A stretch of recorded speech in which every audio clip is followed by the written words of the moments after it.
예수님의 나신 날로 우리가 기념하는 절기입니다. 기독교에서 3대 절기가 있습니다. 성탄절, 부활절, 추수 감사절입니다. 그 중에 하나로 우리가 성탄절을 이렇게 예배를 드립니다. 여러분, 예수님의 나심에 관한 말씀은 마태복음, 마가복음, 누가복음, 요한복음 중에 두 군데입니다. 하나는 마태복음 1장과 2장입니다. 그리고 누가복음 1장과 2장에 예수님의 나심에 관하여 자세하게 기록되어 있습니다. 그러면 마태복음에 기록되어 있고 누가복음에 기록된 것은요, 좀 우리가 볼 필요가 있는 것은 마태복음은 유대인 마태가 기록한 것이고 누가복음은 이방인 의사 출신의 누가가 기록하였습니다. 그래서 이 누가는 누가복음을 기록하였을 뿐만 아니라 또한 사도행전을 기록하였습니다. 그래서 이방인이 보는 관점으로 기록한 마태복음은 왕으로 오시는 예수입니다.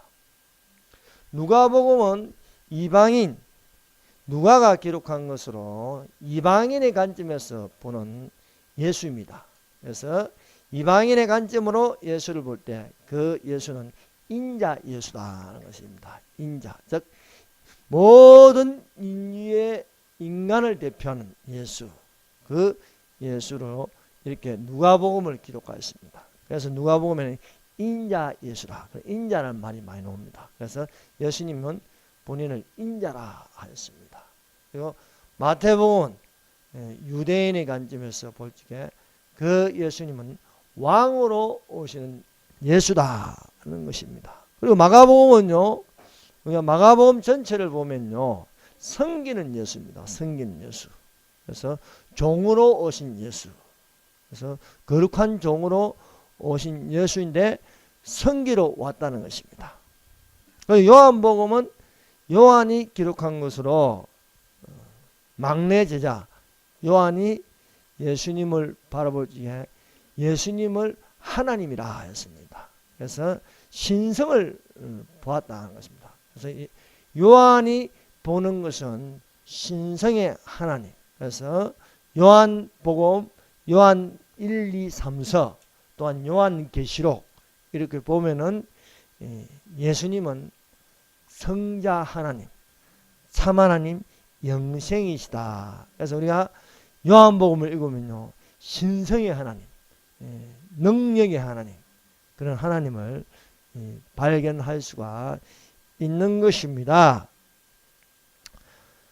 그래서 우리가 오늘 마태복음 1장과 2장, 누가복음 1장과 2장을 살펴보면서 예수님의 나심을 환영하는 명명들은 누구였나라는 것을 우리가 살펴보도록 하겠습니다. 오늘날 이제 이렇게 12월 25일을 정하여서 예수님의 탄생을 기념하고 또 예수님의 나심에 관하여 이렇게 전 세계가 그리스도인들이 환영을 하고 있습니다. 그러나 정작 예수님께서 2000년 전에 베들레헴에 나실 때에 과연 몇 명이 환영을 하였는가? 마태복음 1장과 2장, 누가복음과 1장과 2장에 다 살펴보면서 그 사람들의 이름들을 보고 하면 20명도 안 되는 거예요. 지금은 수천만 명이 이제 주일날 성탄절 예배라고 또 12월 25일 날 예배를 드리면서 환영하지만 그때는 정말 몇 명이 안 되는 거예요. 예수님의 부친, 예수님의 모친, 그리고 스가랴, 제사장 스가랴, 스가랴의 아내 엘리사벳, 동방박사들 3명, 그리고 경건한 예루살렘의 시몬, 그리고 안나 선지자, 그리고 목자들이 한 많이 되면 얼마나 되겠습니까? 3명, 4명요. 다 합치면 살려보면요 한 10명에서 12명 정도. 아니 온 세계 인구가 얼마나 많은데 예수님의 저 지극히 높으신 하나님이 지극히 낮으신 대로 임하는데 왕으로 오시는 예수, 섬기는 예수, 인자 예수, 신성의 하나님이 오시는데 정작 환영하는 사람들은 10명에서 한 12명 정도. 이 정도 환영했다는 것입니다. 자, 첫 번째, 마리아는 성령으로 잉태되었다. 마태복음 1장 18절을 보세요. 자, 마태복음 1장과 2장, 누가복음 1장과 2장을 보도록 하겠습니다. 자, 마태복음 1장 18절에 예수 그리스도의 나심에 대하여 말씀하고 있습니다. 1장 18절 읽어봅시다. 예수 그리스도의 나심은 이러하니라. 그의 어머니 마리아가 요셉과 약혼하고 동거하기 전에 성령으로 잉태된 것이 나타났더니. 자, 예수를 그리스도라 합니다. 그리스도는 메시아입니다. 메시아. 이미 메시아가 베들레헴에 나신 거예요. 메시아가 온 겁니다. 그러나 환영하는 사람들은 별로 없었다. 예수 그리스도의 나심은 이러하니라. 그의 어머니 마리아가 요셉과 약혼하고 동거하기 전에 성령으로 잉태되었다. 그렇습니다. 예수님의 나심은 성령으로 잉태하여 나셨다. 처녀가 잉태하여 아이를 낳았다는 것입니다. 이것은 사람으로는 불가능합니다. 생리적으로 맞지 않습니다. 그러나 하나님은 가능하게 하십니다. 성령은 불가능을 가능하게, 없는 것을 있게 하실 수 있습니다. 이 예수님의 나심의 대수가 아브라함부터 시작하여 예수까지 42대에 걸쳐 나게 되십니다. 그래서 전에도 이야기한 것처럼 마태복음 신약의 문을 열면서 들어가는 첫 번째 인물이 아브라함입니다. 보세요. 마태복음 1장 1절. 아브라함과 다윗의 자손 예수 그리스도의 계보라. 이 계보라는 것은 예수 그리스도의 세계라. 예수 그리스도의 족보라 하는 것입니다. 족보. 그래서 신약 성경에서 족보가 두 군데 나옵니다. 한 군데는 이게 마태복음 1장이고 또 한 군데는 누가복음 3장에 나옵니다. 족보가 두 군데 나온 거예요. 그래서 이 두 군데는 이 마태복음 1장에서 왕으로 오신 예수에 관하여 이 족보를 기록되어 있어요. 예전에는 이게 참 읽기 싫은데 이제는 이게 아니까 이 족보가 재미있어요. 이 족보가 참 신비합니다. 예. 이 족보에 시작되는 인물이 아브라함이라는 거예요. 아브라함.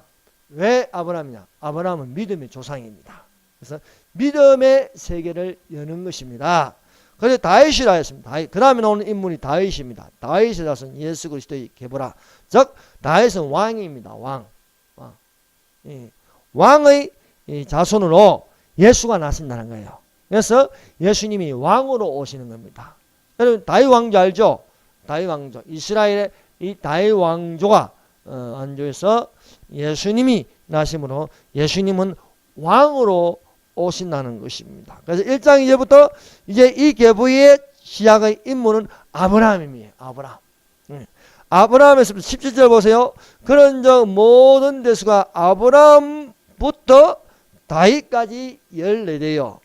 다윗부터 바벨론으로 사로잡혀 갈 때까지 14대요. 바벨론으로 사로잡혀 간 후부터 그리스도까지 14대다 했습니다. 끝나는 게 어딘가요? 예수님. 아브라함부터 시작해서 예수님으로 끝나는 거예요. 뭐냐? 결국 우리가 만날 분은 예수님이라는 거예요. 예수님. 예. 여러분 이것은 어제나 오늘이나 영원토록 동일한 것입니다. 우리가 만날 분은 예수님이다. 그러면 누가복음 3장의 족보는 어떻게 되어 있느냐 한번 보십시다. 누가복음 3장. 마태, 마가, 누가. 자, 이방인, 수리아의 안디옥 출신 이방인 이 누가가 이것을 기록하는데 어떻게 기록됐냐? 누가복음 3장 23절부터 38절까지 족보에 관한 겁니다. 족보. 자, 이것도 예수님의 족보입니다. 마태복음 1장도 예수님의 족보고, 누가복음 3장 23절부터 38절까지 예수님의 족보가 나오는 거예요. 23절 보세요. 예수께서 가르치심을 시작할 때에 30세쯤 되더라. 예수님께서 사역을 30세부터 시작하는 거예요. 그 3년 반 동안 하시는 거예요. 30세쯤 되시니라. 사람들이 아는 대로 요셉의 아들이니 요셉의 위에는 헬리요, 그 위에는 마따니요. 이거 쭉 위로 올라갑니다. 쭉 위로 올라가가지고 어디까지 올라가냐? 하나님까지 올라가는 거예요. 38절 보세요. 그 위에는 에노스요, 그 위에는 셋이요, 그 위에는 아담이요. 아담이는 뭡니까? 하나님이 하나님. 어디서 우리가 난 거예요? 하나님부터 난 거예요. 하나님. 하나님으로부터 시작해서 어디까지 내놓은 거예요? 예수님까지 내려오는 거예요. 그래서 우리가 하나님으로부터 났고 하나님께 속하여 있고 하나님께로 돌아가야 되는 거예요. 그래서 사람은요, 어디서 났으며 어디에 있고 어디로 가야 되느냐? 하나님께로부터 나서 하나님께 속하고 하나님께로 돌아요. 그 중간이 뭡니까? 교회인 거예요. 교회. 강야의 중간은 무엇입니까? 성막이에요. 성막. 교회. 그래서 교회 생활을 해야 되는 거예요. 그리스도의 몸된 지체로서. 그래서 우리가 어디로 돌아가냐? 예수님께로 돌아가는 것입니다.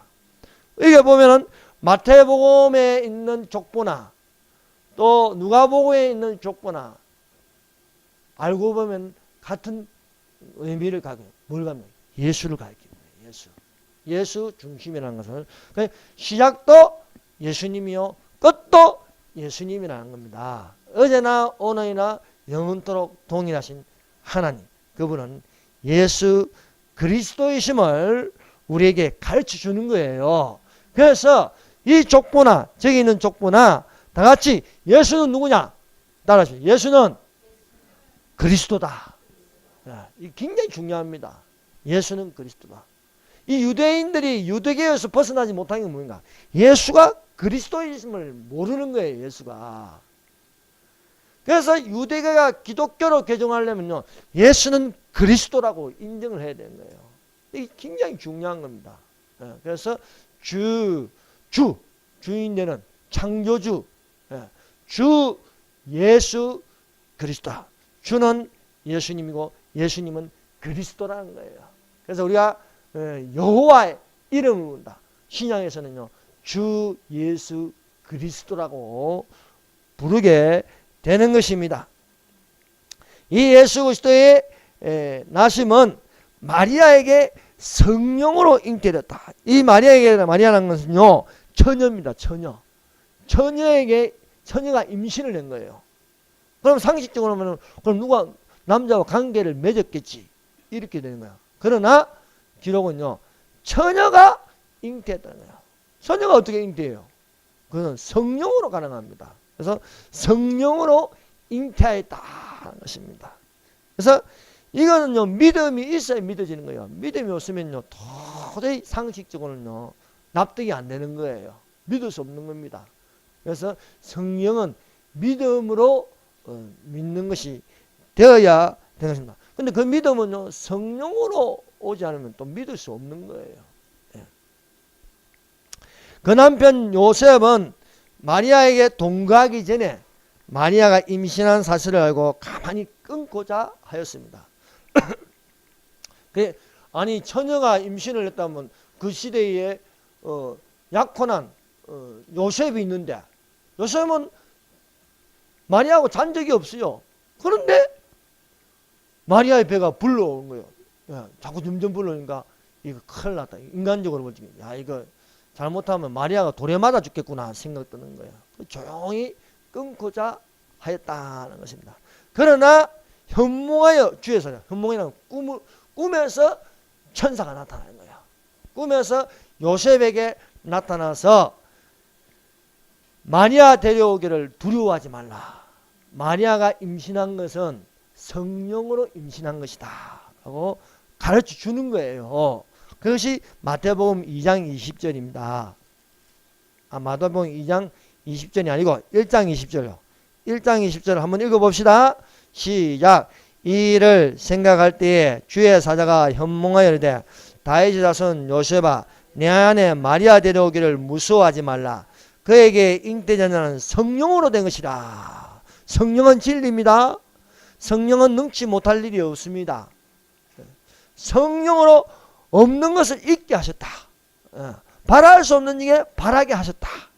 이게 그겁니다. 그래서 이 요셉을 뭐냐면 누구라 하냐면 이 요셉을 다윗의 자손이라 해서 다윗의 자손.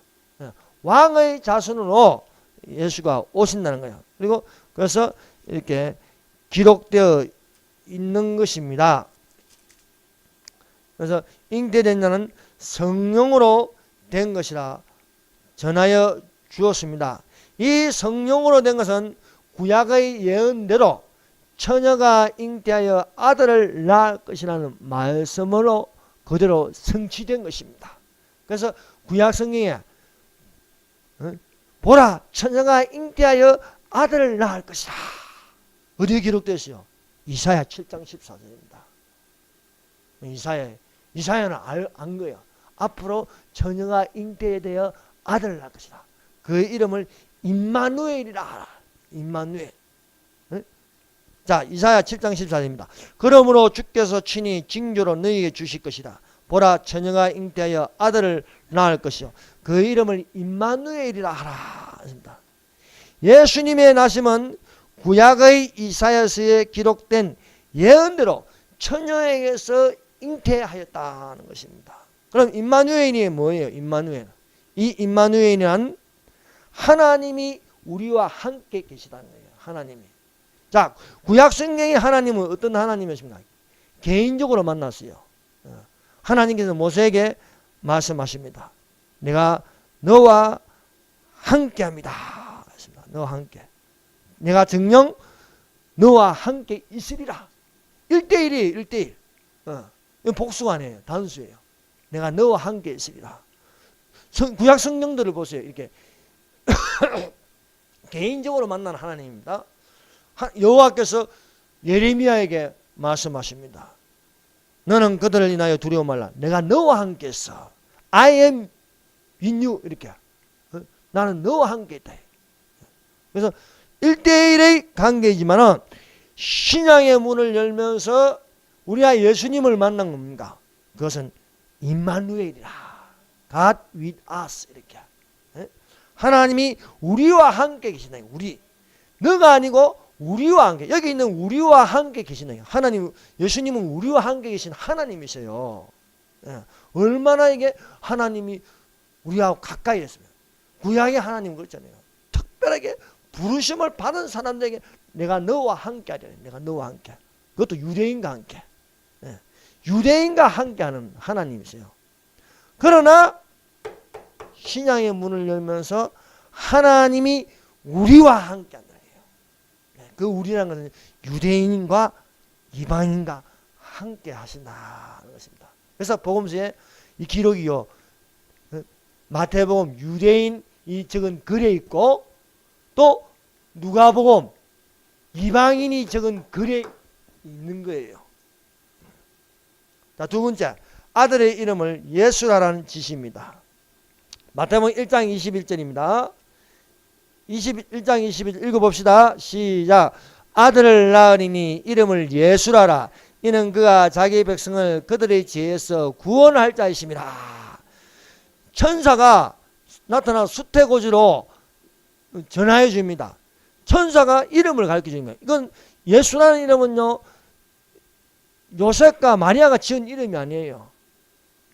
천사가 요셉에게 현몽하여 꿈에서 가르쳐준 이름이에요. 그 이름을 예수라는 거예요. 예수. 예수의 뜻은 그가 자기 백성을 저희 죄에서 구원할 자예요. 예수라는 뜻은 구원자예요. 구원자. 그러므로 우리가 예수 이름을 부르는 것은요, 우리가 구원을 받을 수 있는 이름을 부르는 거예요. 뿐만 아니라 또한 마리아에게도 이 예수의 이름을 가르쳐 주는 거예요. 자, 누가복음으로 가봅시다. 누가복음. 자, 마태복음에는요, 꿈에 요셉에게 그 이름을 가르쳐 주고, 누가복음에는 마리아에게도 가르쳐 줬다는 내용이 있는 거예요. 자, 누가복음 1장. 예수님에 관한 이야기는요, 마태복음 1장과 2장, 누가복음 1장과 2장에 기록되어 있습니다. 누가복음 1장 31절. 자, 31절. 이거는요, 천사가 나사렛이라는 동네 처녀 마리아에게 나타나서 가르쳐요. 이 천사의 이름은 가브리엘이라 했어요. 가브리엘. 네. 천사들 이름들이 있는데, 이 천사들도 계급이 있어요. 그 계급 중에 높은 계급, 장관급 되는 전령천사예요. 전령천사. 우리로 말하면 뭐 외무부 장관 뭐 이런 게 있죠. 전령천사. 이 전령천사 가브리엘이 마리아에게 나타났어요. 마리아에게 나타나가지고 그 이름을 가르쳐 주는 거예요. 31절 시작. 보라, 내가 잉태하여 아들을 낳으리니 그 이름을 예수라 하라. 자, 남편 요셉에게도 가브리엘 천사가 나타나서 꿈에 나타나 가르쳐 주고, 너는 현상으로 이게 동네 사는 이 여자 처녀 마리아에게 이름을 가르쳐 주는 거예요. 그 이름을 예수라 하라 하시면, 이 예수님은 우리와 함께 하시는 하나님이십니다. 예수의 이름 외에 어떤 이름도 주신 적이 없다는 분명한 사실입니다. 그 나신 자는 예수인데, 구원자이신데, 예수 이름 외에는 어떤 이름도 우리에게 주신 적이 없다. 이것을 강조하는 거예요. 그래서 다른 이로서는 구원을 얻을 수 없나니 천하 인간의 구원을 얻을 만한 다른 이름을 우리에게 주신 이미 없습니다. 그렇습니다. 자, 그러면요, 어떤 종교에도 예수 이름이 없으면 구원받을 수 없는 거예요. 불교에 예수 이름이 있습니까? 없지 않습니까? 구원받지 못합니다. 불교 종교를 가지고 있다고 구원 못 받아요. 이슬람교 알라신 예수 아닙니다. 여러분, 알라는 사탄이에요. 사탄. 사탄의 이름입니다. 성경에는 루시프라고요. 힌두교, 그건 다신교입니다. 다신교. 종교 다운주의입니다. 예수 이름 없습니다. 오직 여기 우리가 읽어보니까 그 이름을 예수라 하라는 거예요. 예수. 그래서 예수 외에는 다른 이름이 없다는 것을 우리에게 가르쳐 주는 겁니다. 그래서 예수께서 친히 우리에게 말씀하셨습니다. 내 이름으로 구하라는 거예요. 내 이름으로. 그 이름이 뭡니까? 예수 이름으로. 그래서 우리가 기도할 때 예수 이름으로 기도합니다. 예수 이름으로 기도합니다. 그래서 예수님이 말씀하시기를, 너희가 내 이름으로 무엇을 구하든지 내가 시행하리니 이는 아버지로 하여금 아들을 인하여 영광을 구하면 내가 시행하리라. 그래서 우리가 예수 이름으로 구하면요, 예수님에게 허락받는 거예요. 예수님이 사인하는 거예요. 그게 얼마나 중요합니까? 그래서 예수 이름으로 기도해야지, 예수 이름으로 기도하지 않는 것은 다 무효다. 무당이 산에 올라가서 기도하고 뭐 연불 드리고 아무 소용이 없어요. 왜? 사인이 없는 거예요. 예수님 이름으로 기도해야 된다. 그래서 이단에 속하여서 교주 이름으로 기도하면요, 그 소용없는 겁니다. 그 이단들 보세요. 이단에는 반드시 교주가 있고 교주 이름으로 기도합니다. 안상홍 중인을 보세요. 어머니 하나님 이름으로 기도해요. 참 기가 막히죠. 캐톨릭 보세요. 마리아 이름으로 기도합니다. 마리아 이름으로. 예수님의 모친이니까 신성시 여깁니다. 그건 잘못된 겁니다. 성경 어디에도 예수 이름 외에 우리에게 주신 적 없다. 구약을 보세요. 여호와라고 되어 있잖아요. 여호와. 신약에는 예수라 되어 있는 거예요. 그래서 어떤 교주의 이름도 안 되고 어떤 종교의 이름으로도 안 되는 것입니다. 그러나 예수님이 오실 때, 예수님의 재림이 가까이 오면서는요, 예수 이름을 희석시키려고 해요. 예수 이름을 없애려고 합니다. 그것이 뭐냐? 포스트 모더니즘 시대다. 포스트 모더니즘 시대. 이 포스트 모더니즘은요, 절대적인 건 없다. 이게 절대적인가? 하나는 없다는 거예요. 여러 수로 돼요. 일을 빼버리는 거예요. 일을. 일은 뭡니까? 일은 하나밖에 없는 거예요. 절대적인 수입니다. 일은요. 그래서 일을 절대적인 수라는 거예요. 그래서 절대적인 수는 하나님 한 분밖에 안 계신다는 거예요. 예. 근데 포스트 모더니즘이 되면요, 다양한 이름을 가지는 거예요. 우리는 뭡니까? 오직 예수지 않습니까? 오직 예수 아니라는 거예요. 그럼 포스트 모더니즘이 되는 거예요. 예. 그래서 이 세상을 다 보면요, 이 다양성을 추구하려고. 다양성, 여러 가지가 진리라는 거예요. 여러 가지. 그래서 뭐 이런 다자 다양을 많이 붙이는 거예요. 아니, 국정화 교과서를 봐야 하는데요, 뭐라고 하면 다금정 교회가 있어요. 다금정. 이성이 맞는데 다양성을 통해서 뭐 동성애자, 양성애자, 뭐 소아성애자, 다양성을 이야기하는 거예요. 또 뭐 다민족, 이런 다민족, 이렇게 다양성을 추구하기 때문에 한 가지 색깔이 아닌 무지개의 색을 이렇게 보여주는 거예요. 무지개의 색. 그래서 동성애자들이 무지개의 색을 보여주지 않습니까? 그래서 그 다양성은 절대적인 수를 파괴하는 거예요. 그것이 포스트 모더니즘이라는 거예요. 포스트 모더니즘은 절대적인 것을 부정합니다. 그래서 이들은 절대적인 수, 하나님 한 분밖에 안 계신다고 하면요, 공격적으로 바뀌는 거예요. 그래서 기독교를 핍박하는 것입니다. 오직 예수 그리스도의 이름으로 구원받는다고 하면요, 독선이라고 그래요. 이들은요. 왜? 아니 뭐 예수님밖에 없냐? 부처님도 있고 마호메트도 있고 뭐 여러 신들이 있지 않냐? 그럼 너 종교만 맞다고 하냐? 이렇게 노는 거예요. 그러면 그게 포스트 모더니즘이라는 것입니다. 그래서 포스트 모더니즘의 구원은 다양한 이름들을 가집니다. 마호메트, 공자, 스카모니, 뭐 알라신. 그래서 다양성을 가지면서 같다는 거예요. 그래서 알라신과 기독교의 하나님은 같다. 목사 입에서 그리 노는 거예요. 이 사람은 뭐합니까? 포스트 모더니즘을 하는 거예요. 그래서 우리는 이런 것과 영적인 싸움을 할 수밖에 없습니다. 왜? 우리는 오직 하나밖에 없기 때문에. 그래서 오직 성경, 오직 믿음, 오직이는 하나는 하나, 오직 믿음, 오직 하나님. 그러니까 주님의 날이 가까워서 이게 뭡니까? 박해가 있고 기독교가요 이렇게 하는 겁니다. 그래서 여기 보세요.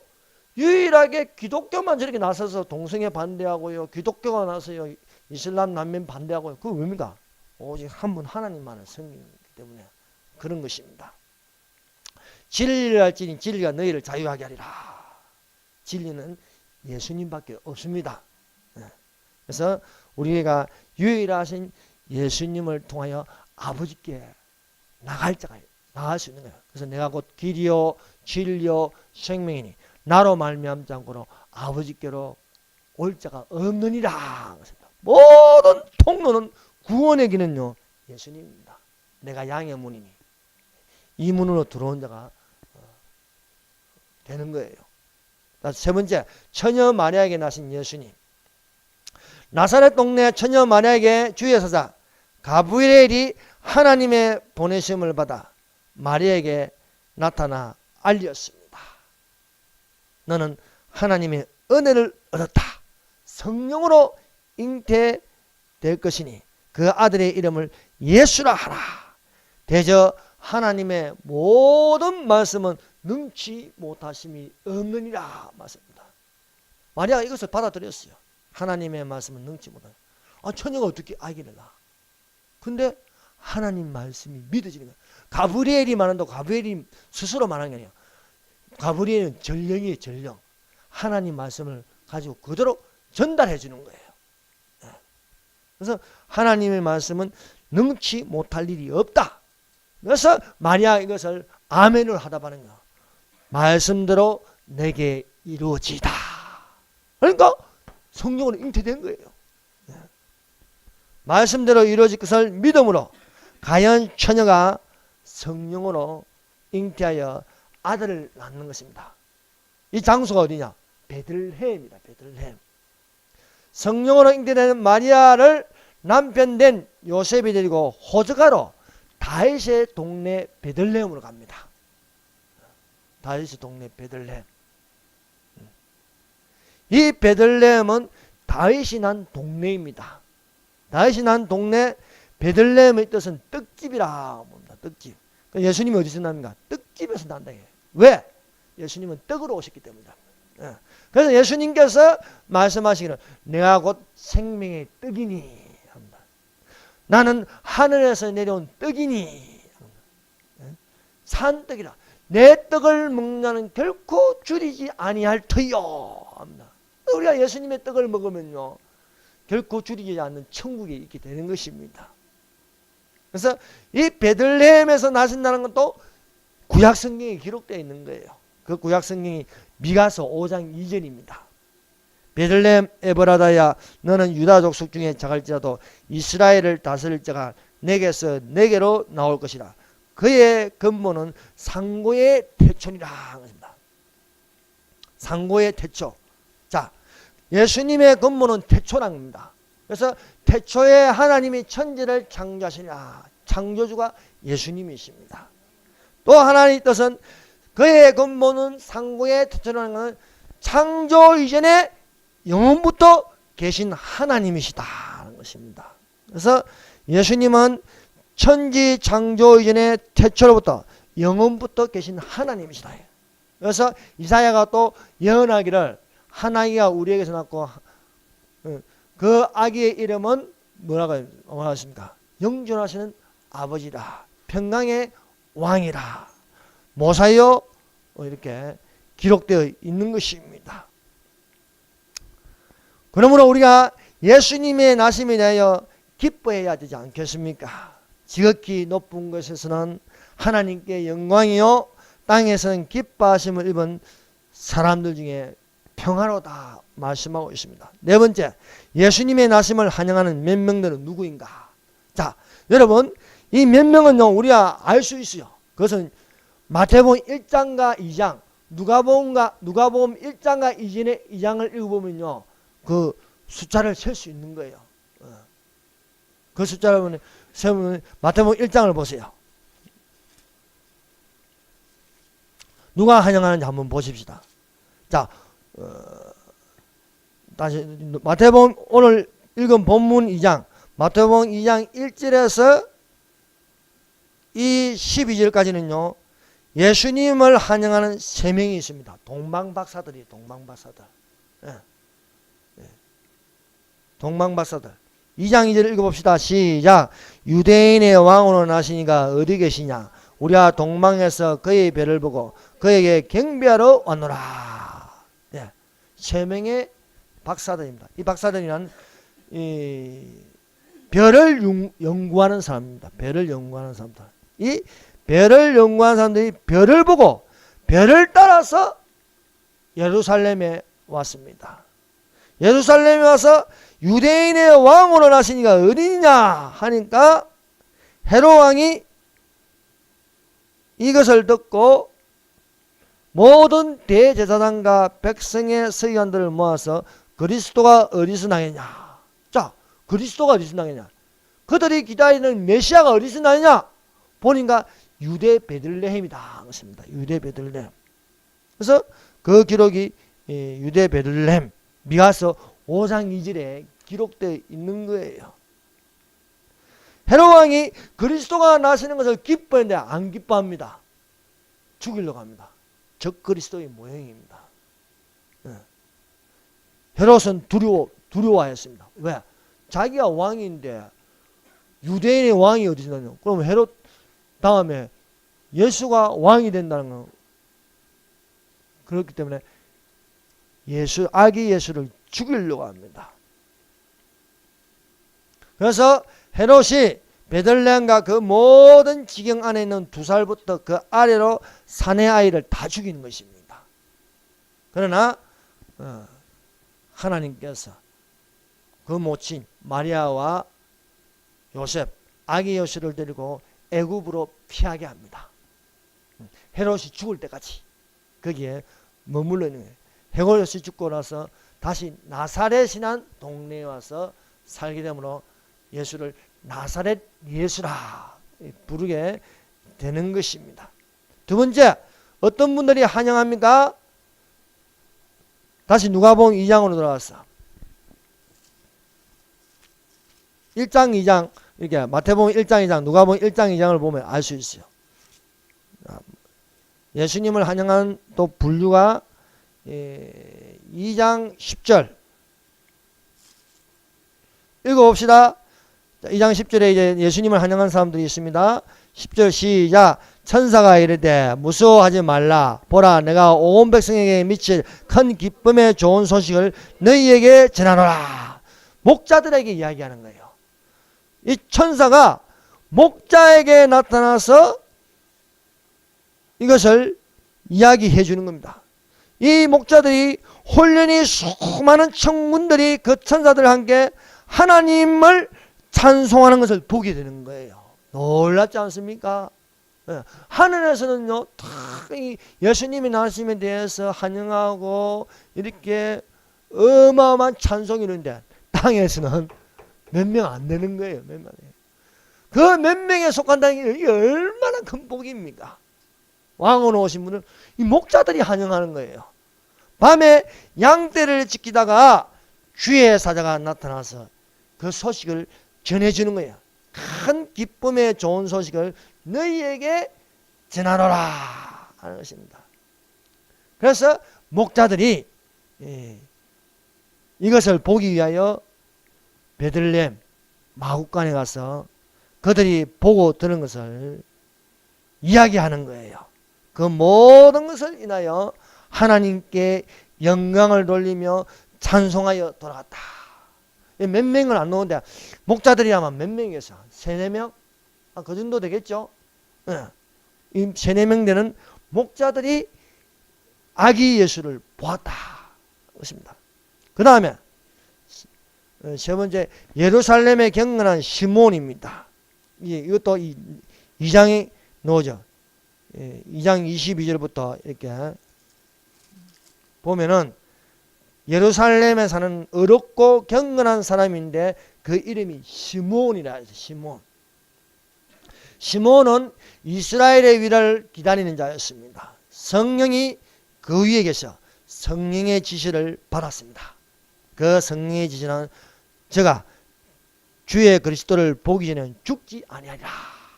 얼마나 정확한 예언입니까? 성령이 가르쳐 준 거예요. 너는 죽기 전에 예수를 만난다는 거예요. 메시아를 만난다. 그래서 시몬이 마침 그 성년에 그 부모가 율법의 전례대로 행하고자 하여 아기 예수를 데리고 왔습니다. 성령에 감동하여 시몬이 성년을 와서 아기 예수를 안고 어쩔 줄 몰라는 것입니다. 너무너무 기쁜 것입니다.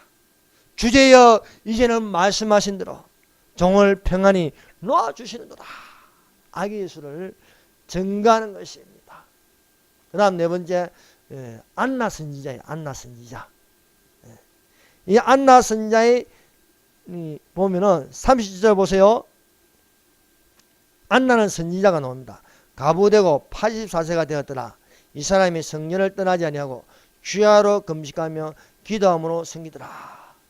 이 당시에 여자가 시집갈 나이가 18세입니다. 18세. 18세인데 결혼한 후 7배 동안 남편과 살다가 남편이 7년째 죽어요. 가부가 돼요. 가부. 그러면 보세요. 18세 더하기 7세. 가부된 지 84년이나 했어요. 그럼 몇 살입니까? 109세. 109세. 그래서 매우 나이 많고 나이가 매우 많았더라. 이렇게 기록되었어요. 109세 되는 이 여인이 아기 예수를 증거하는 거예요. 이 마침 이때에 나와서 하나님께 감사하고 예루살렘의 구속됨을 바라는 모든 사람에게 이 아기에 대하여 말하니라. 그렇습니다. 자, 보세요. 정리합니다. 예수님의 탄생, 예수님의 나심에 관하여 과연 몇 명들이 예수님을 환영하는가? 20명도 안 돼요. 참 놀랄 일이죠. 지극히 높으신 하나님이 오시는데 이것을 환영하는 사람은 몇 명 안 돼요. 자, 우리가 살펴본 대로 마태복음 1장, 2장, 누가복음 1장, 2장, 이것이 예수님의 탄생하는 전체적인 이야기입니다. 하나는 유대인이 적은 마태복음, 하나는 이방인이 적은 누가복음입니다. 여기에 기록되기를 다 인물을 다 합쳐보니까, 자 보세요. 예수님의 부친, 예수님의 모친 2명, 그리고 동방박사들 3명, 그리고 목자들 한 3명에서 4명 정도, 그리고 예루살렘에 경건한 시몬, 또 안나 선지자, 여기에 더하면은 또 제사장 스가랴와 스가랴의 아내 엘리사벳이 6개월 된 이 마리아의 이 배에서 뛰노는 예수님을 환영하는 거예요. 다 합치면 한 12명 정도, 10명에서 12명 정도예요. 12명이 아기 예수를 환영하였다. 그렇습니다. 예수님의 초림에 이렇게 예수님을 맞이하는 사람들 같이 예수님의 나심에 대하여 환영하고 기뻐하고 감사하는 것처럼 다시 오실 예수님을 성령의 감동으로 기다려 영접하는 자들이 되시기를 바랍니다. 예수님의 초림에 환영한 사람들이 얼마나 복이 있습니까?